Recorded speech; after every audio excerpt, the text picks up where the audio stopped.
죽음과 내세에 대해서 14강에 보도록 하겠습니다. 내가 진실로 너희에게 말한다.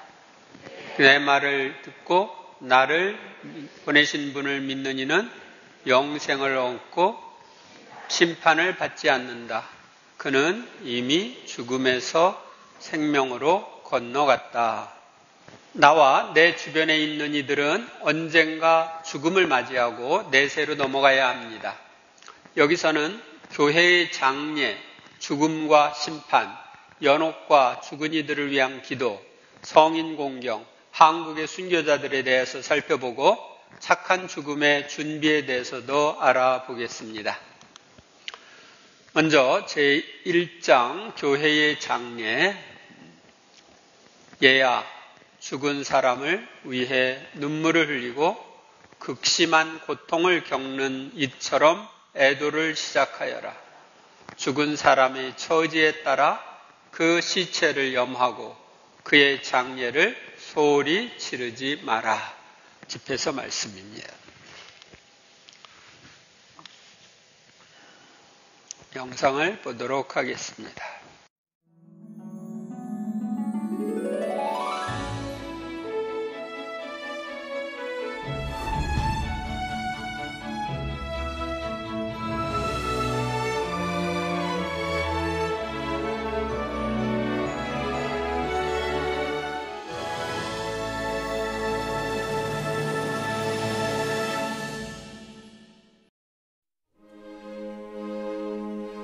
아버지가 돌아가셨습니다.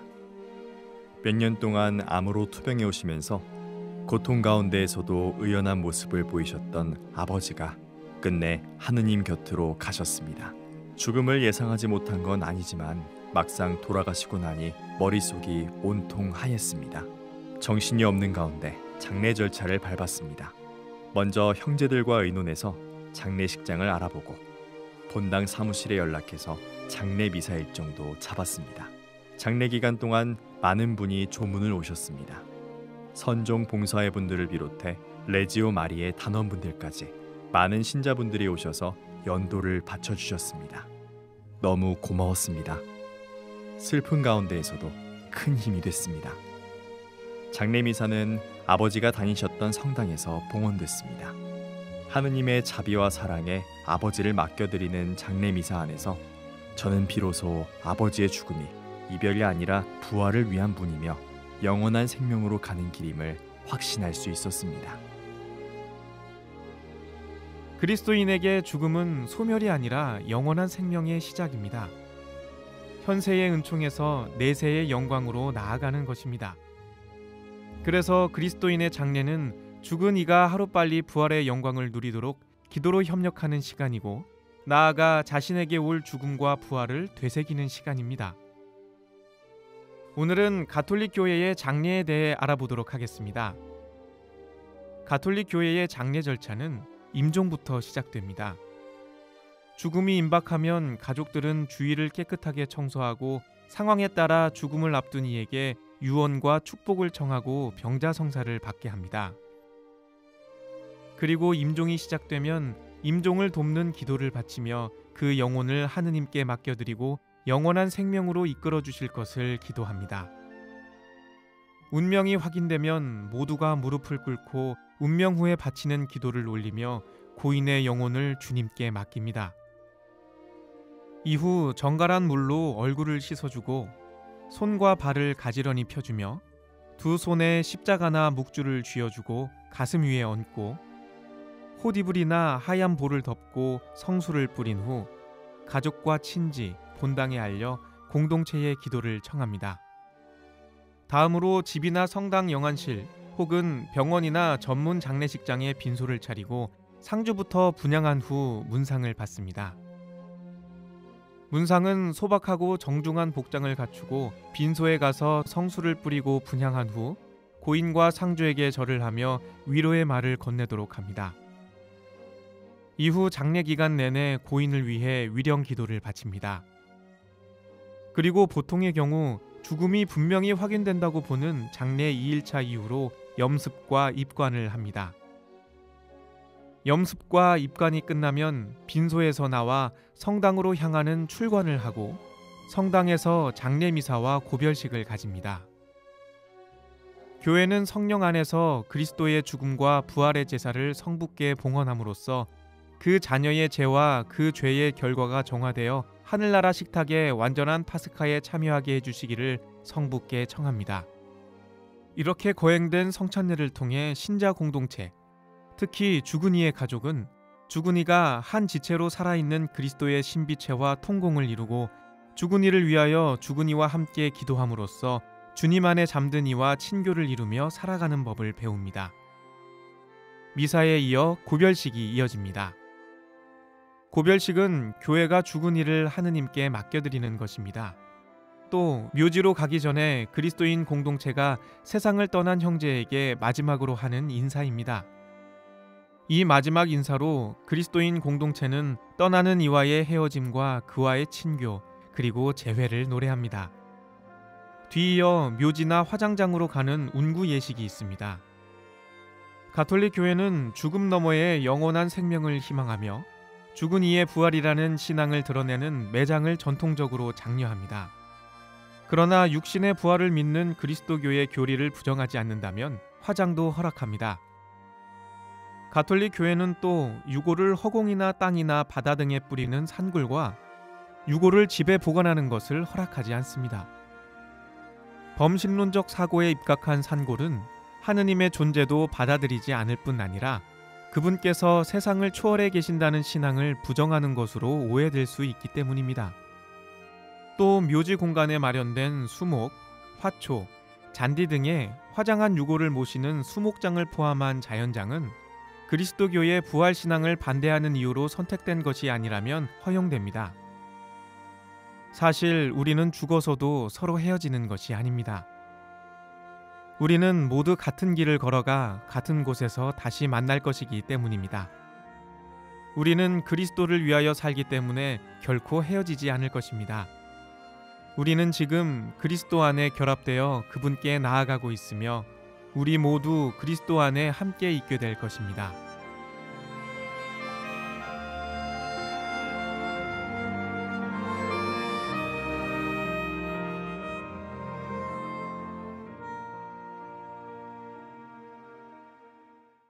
이제 두 번째로 죽음과 심판에 대해서 보겠습니다. 죽음은 자신의 삶을 비춰주는 거울. 히브리서 9장 27절. 사람은 단 한 번 죽게 마련이고 그 뒤에 심판이 이어지듯이. 묵시록 20장 12절. 또 다른 책 하나가 펼쳐졌는데 그것은 생명의 책이었습니다. 죽은 이들은 책에 기록된 대로 자기들의 행실에 따라 심판을 받았습니다.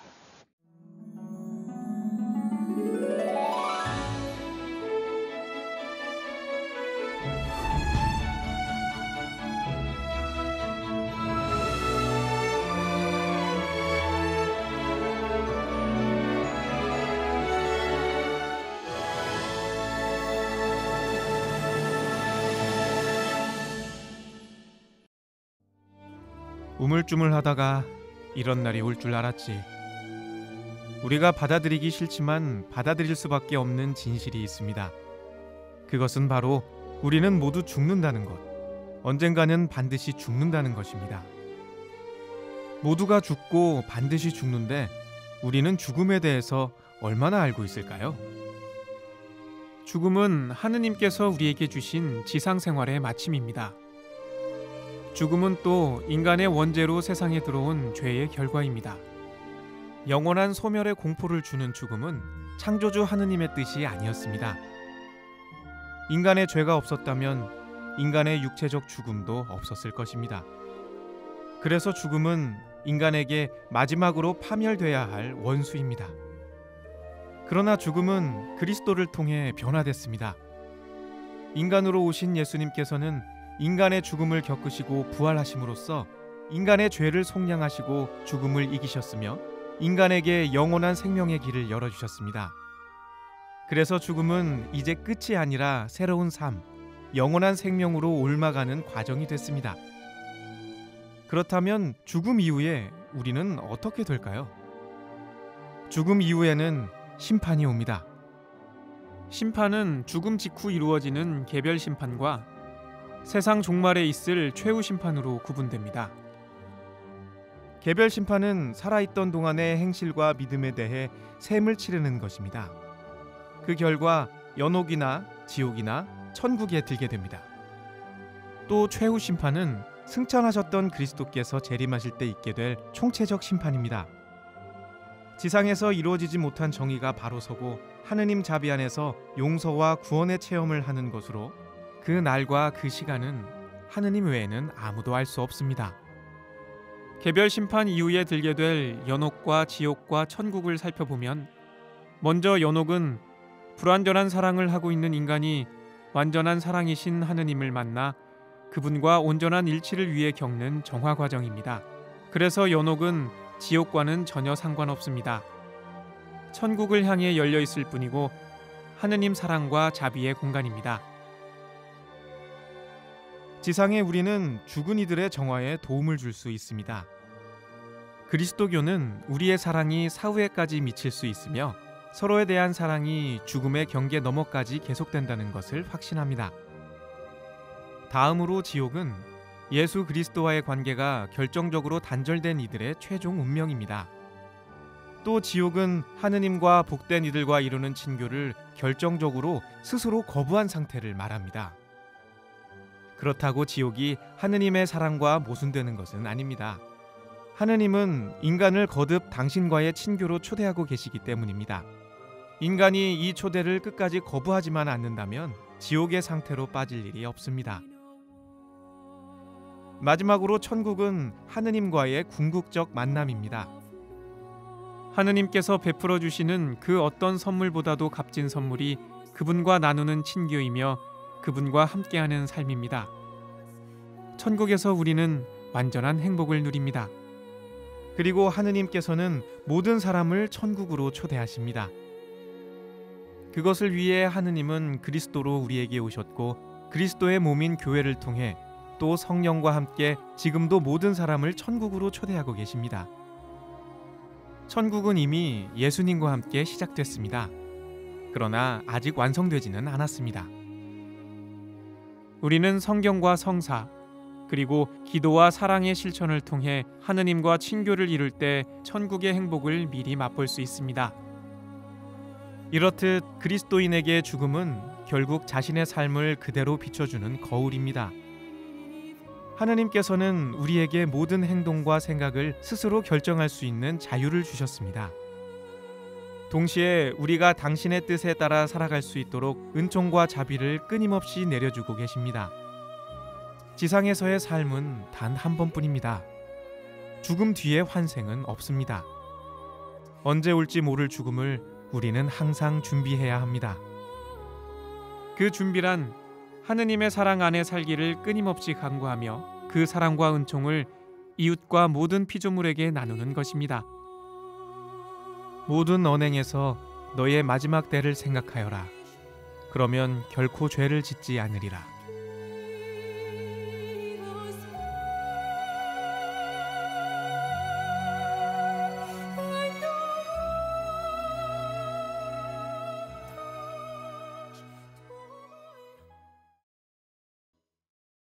제3장 연옥과 죽은 이들을 위한 기도. 하느님과의 진정한 일치를 기다리는 곳. 고린토전서 3장 15절. 어떤 이가 그 기초의 지은 건물이 타버리며 그는 손해를 입게 됩니다. 그 자신은 구원을 받겠지만 불 속에서 겨우 목숨을 건진 듯 할 것입니다.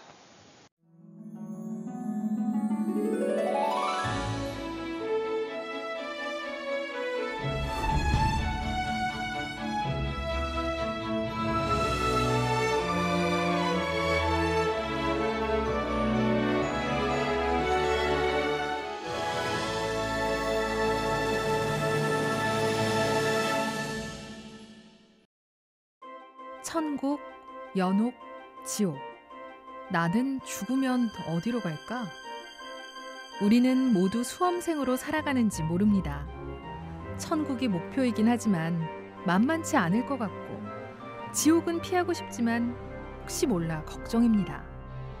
그런 우리에게 연옥이 있다는 건 얼마나 다행인지, 얼마나 큰 위안인지 모릅니다.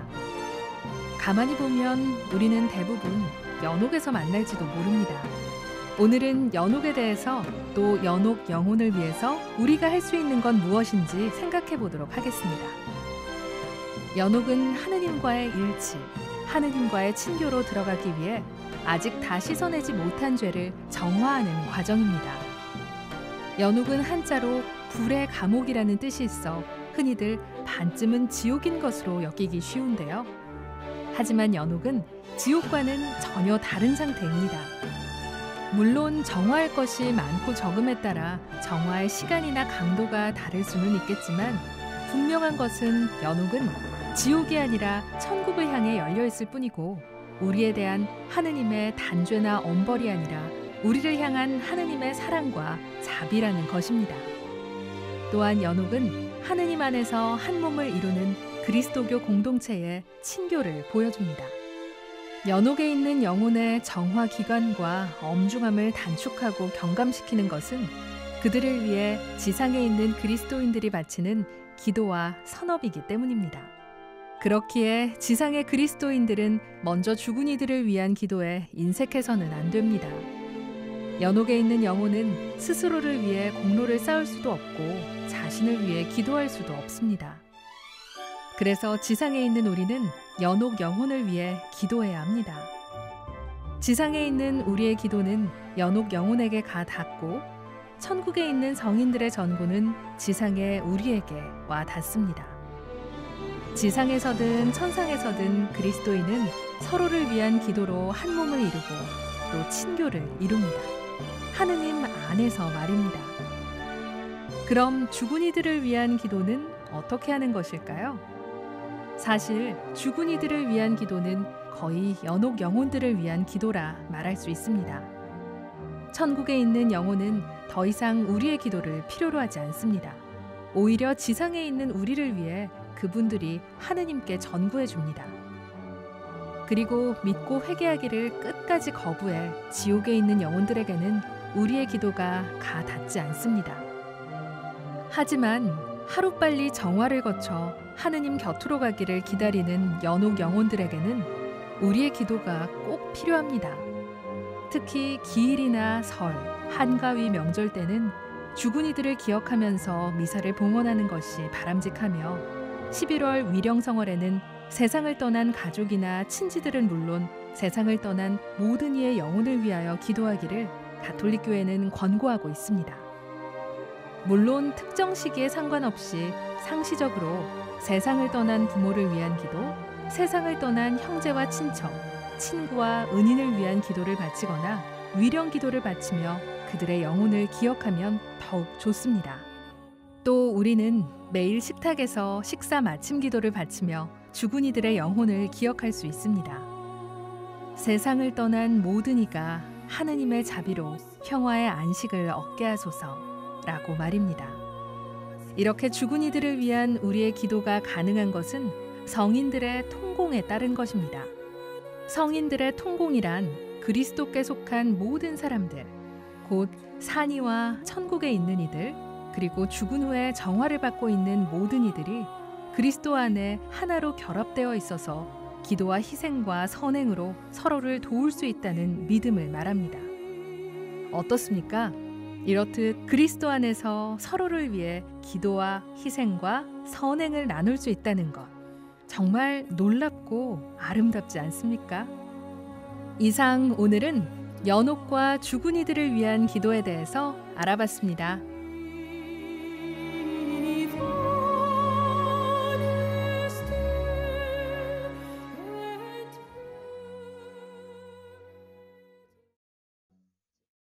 이제 네 번째로 성인 공경에 대해서 보겠습니다. 신앙의 증인이자 그리스도인의 본보기. 마태복음 13장 43절. 그때의 의인들은 아버지의 나라에서 해처럼 빛날 것이다. 귀 있는 사람은 들어라.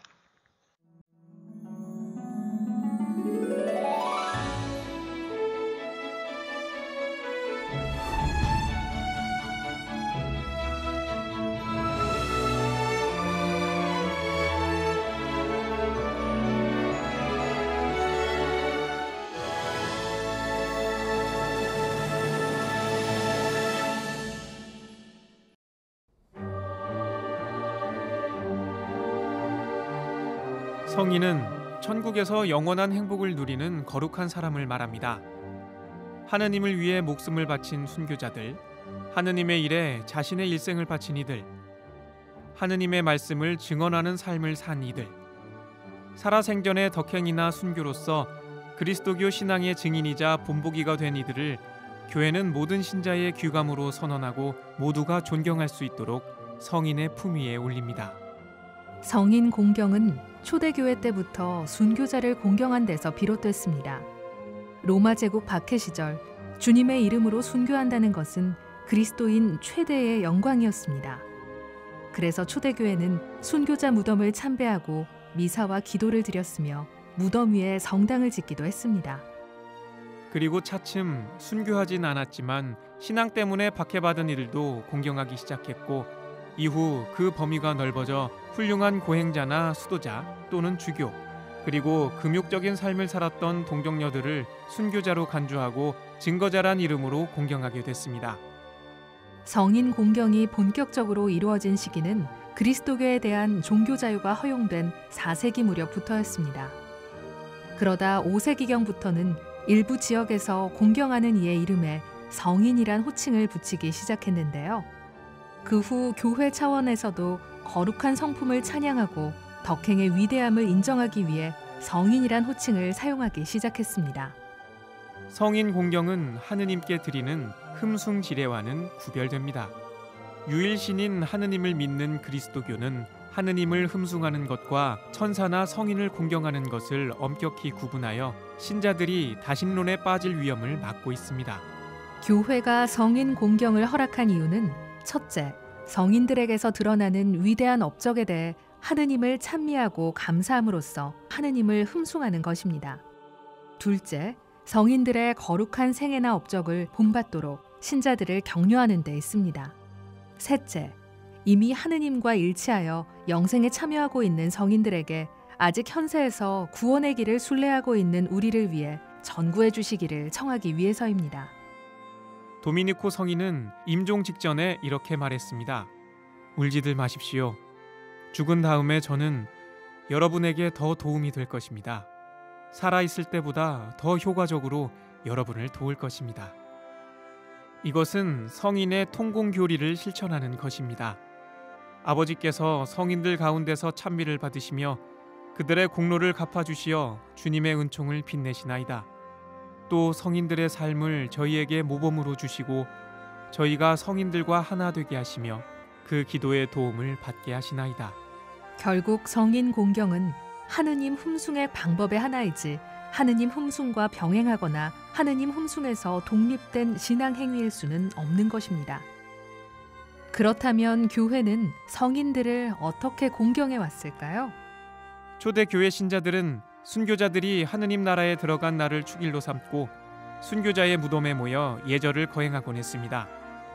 처음에는 순교자들만 공경하다가 점차 신앙 때문에 고난을 당한 이들, 높은 성덕을 보여준 수도자와 동정녀도 공경하게 되면서 축일의 숫자는 계속 늘어나게 됐습니다. 그러다 보니 널리 알려진 성인들의 축일 외에 덜 알려진 성인들까지 한꺼번에 기념하는 축일이 필요하게 됐습니다. 이렇게 세워진 축일이 모든 성인 대축일입니다. 이 축일을 통해 모든 성인이 한 사람도 빠짐없이 공경받습니다. 그러나 여기서 말하는 모든 성인이란 교회 안에서 공식적으로 성인으로 인정받은 이들만 말하는 것이 아닙니다. 그리스도의 가르침과 모범을 따라서 살다가 간 하느님과 일치를 누리는 모든 이를 말합니다. 그래서 모든 성인 대축일은 가톨릭 교회 안에서 가장 기쁜 축제일 중 하나입니다.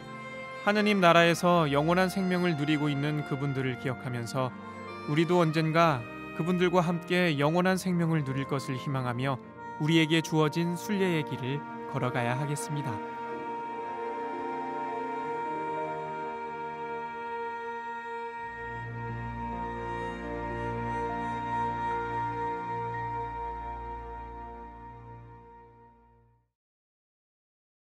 제5장 한국의 순교자들 모진 박해 속에 그리스도교 신앙을 증거한 선조들. 마태복음 5장 10절 행복하여라. 의로움 때문에 박해를 받는 사람들, 하늘나라가 그들의 것이다.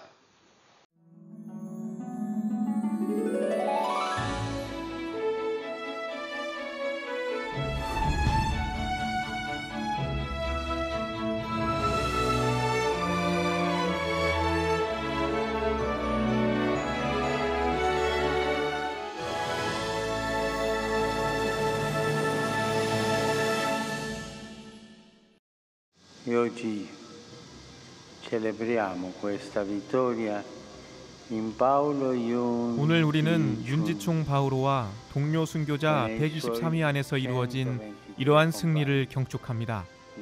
이제 그분들의 이름은 성 김대건 안드레아 사제와 성 정하상 바오로와 동료 순교자들의 이름 옆에 나란히 놓이게 되었습니다.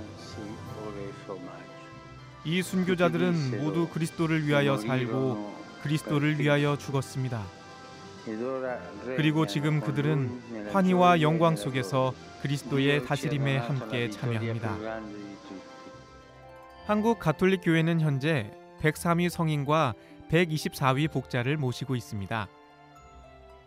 103위 성인은 1984년 성 요한 바오로 2세 교황의 집전으로 시성됐으며 124위 복자는 2014년 프란치스코 교황의 집전으로 시복됐습니다.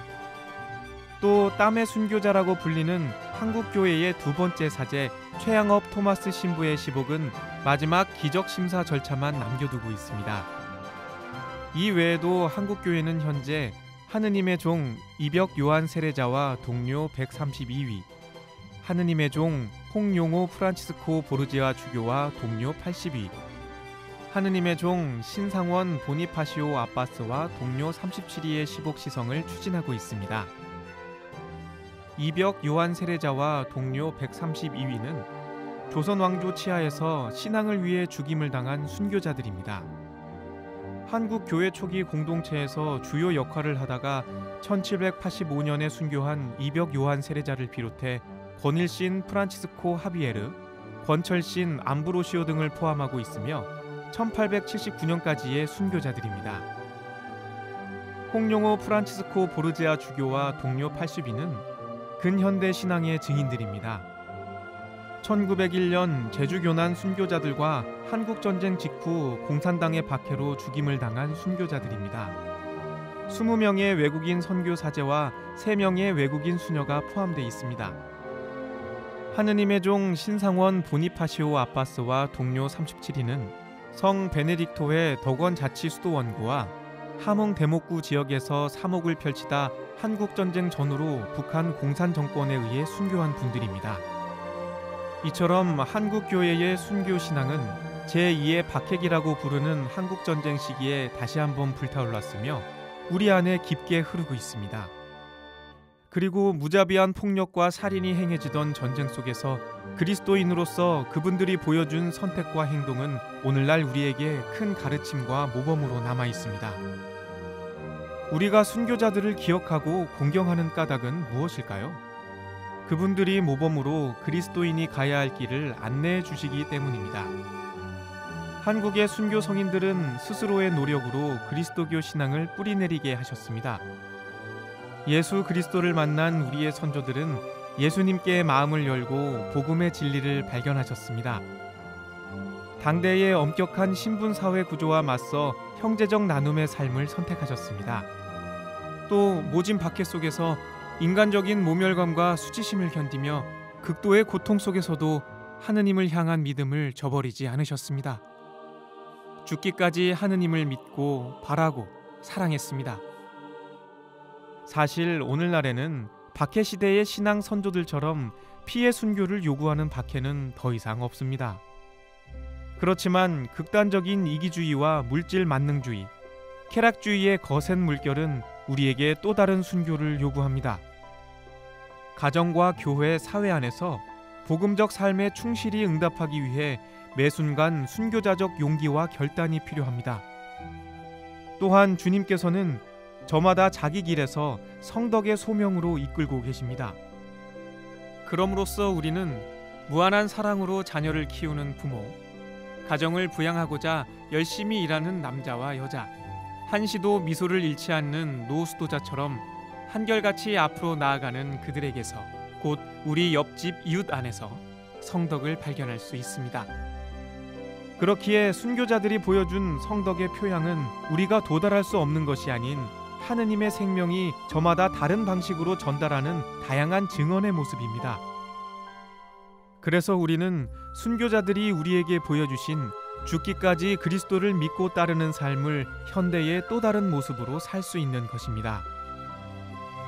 그리스도를 온전히 믿고 따르는 것, 그것은 하늘나라에 계신 우리의 순교자들이 지금 우리에게 애타게 바라는 것인지도 모릅니다.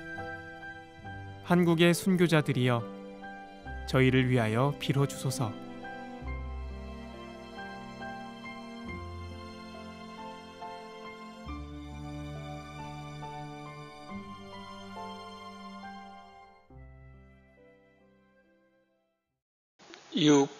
착한 죽음 준비 보도록 하겠습니다.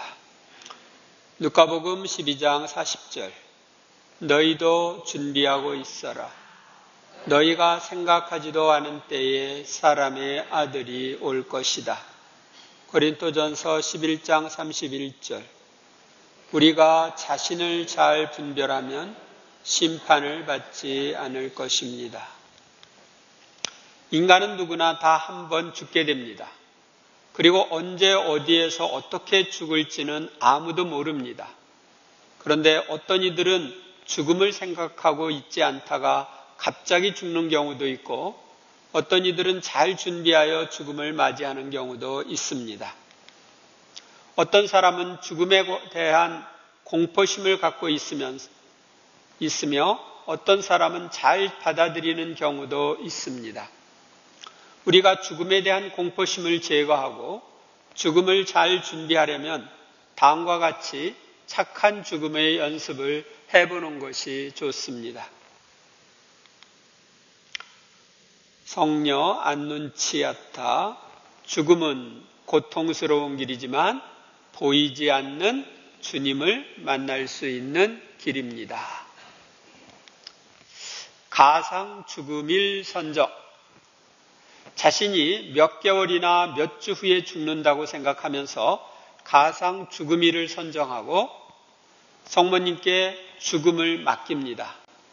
가급적이면 가상 죽음일은 성모님이 축일이나 다른 축일, 어떤 의미를 부여할 수 있는 날, 생일날이라든지 그날로 정하는 것이 좋습니다. 만일 어떤 사람이 자신의 죽는 날을 안다면 잘 준비하여 죽음을 맞이할 것입니다. 그런데 성모님만큼 우리의 선종을 잘 준비시키고 우리의 죽음을 주님을 위해 주님의 죽음에 일치시킬 수 있도록 도와줄 수 있는 분은 아무도 없습니다. 그러므로 우리의 죽음을 성모님이 티 없으신 성심께 의탁하며 이렇게 기도하면 좋습니다. 함께 기도하겠습니다. 참 좋으신 어머니, 저는 죽음에 관한 저 자신의 모든 생각과 염원과 경향과 의향을 완전히 끊어버립니다. 저는 오로지 어머니께서 정해주신 그때 그 장소에서 그와 같은 방법으로 죽고자 합니다. 성모님께서는 당신께 봉헌된 나의 죽음까지도 배려하신다는 생각은 언제 어떻게 죽을지 모르는 우리에게 큰 위로가 됩니다. 왜냐하면 성모님께서 나에게 가장 적절한 시간에 선정할 수 있는 은혜를 주실 것이며 성모님이 원하시지 않는다면 아무 일도 일어날 수 없다는 사실을 알기 때문입니다. 성 엘리지오, 나는 죽음이 두렵지 않다. 오히려 주님께서 정하신 때에 죽기를 원한다. 이는 죽음으로써 하늘에 계신 그리운 아버지 하느님께 나아갈 수 있기 때문이다.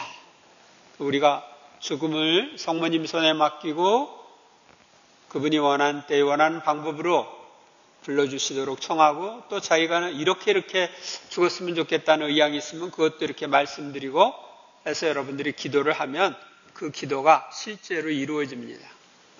제가 지난번에 어떤 집 방문을 했었는데 그 세상을 떠난 어머니가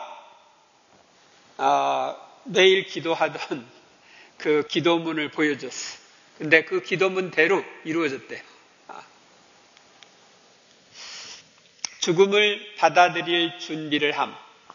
죽음을 잘 받아들이기 위한 준비를 합니다.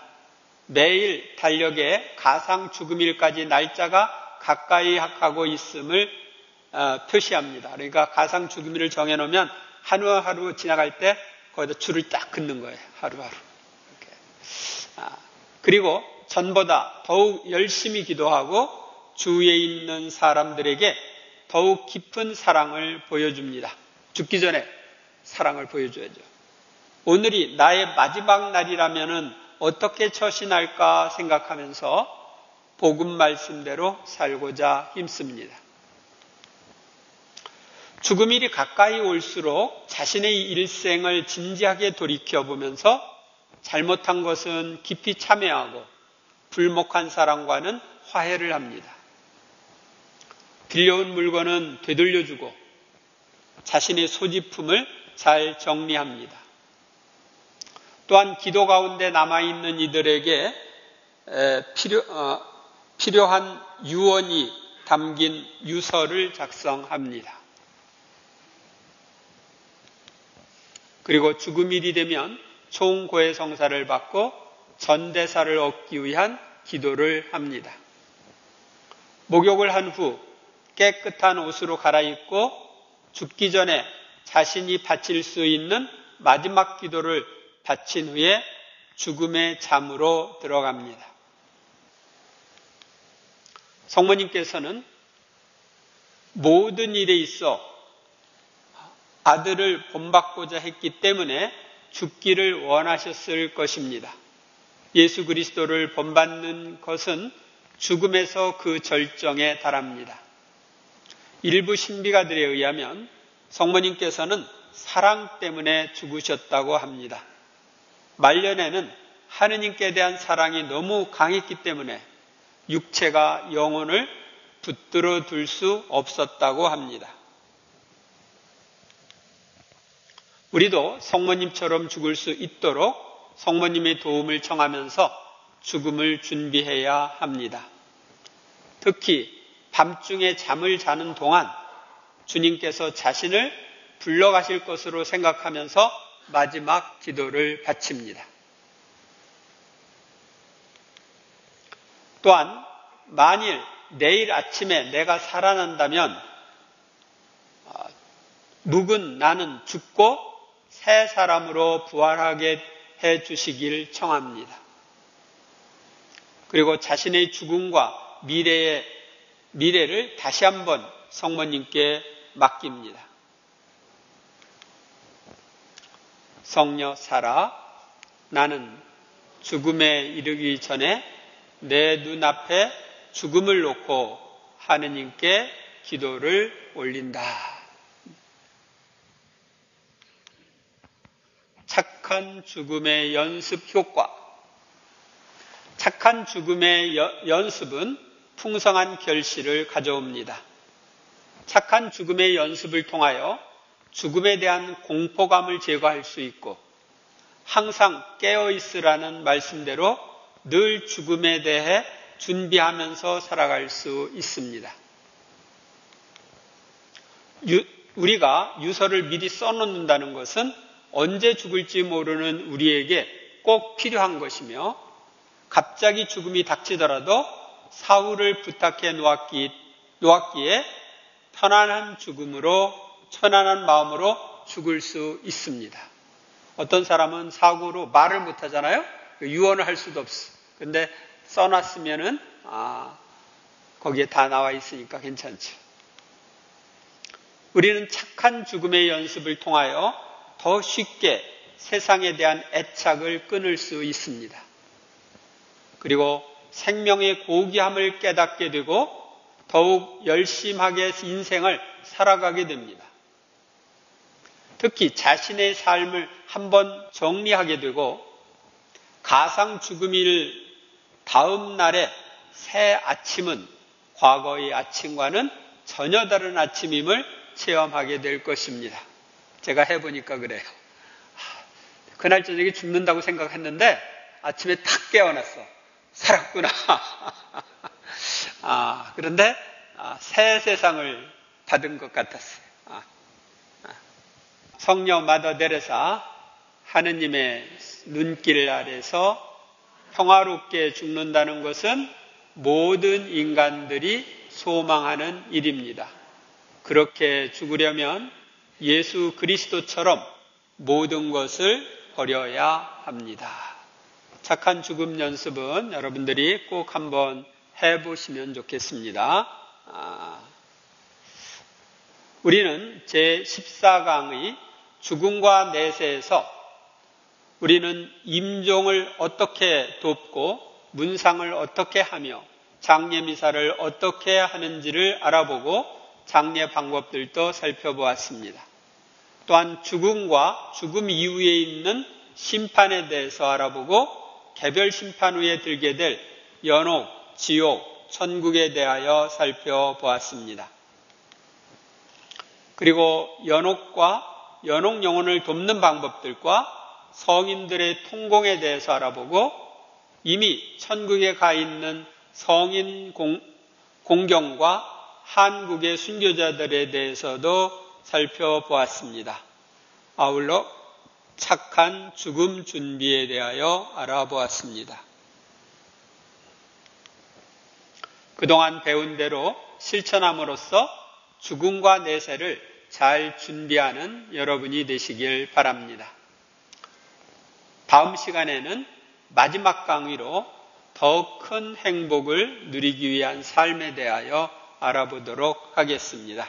영광이 성부와 성자와 성령께, 성부와 성자와 성령의 이름으로 아멘. 수고하셨습니다.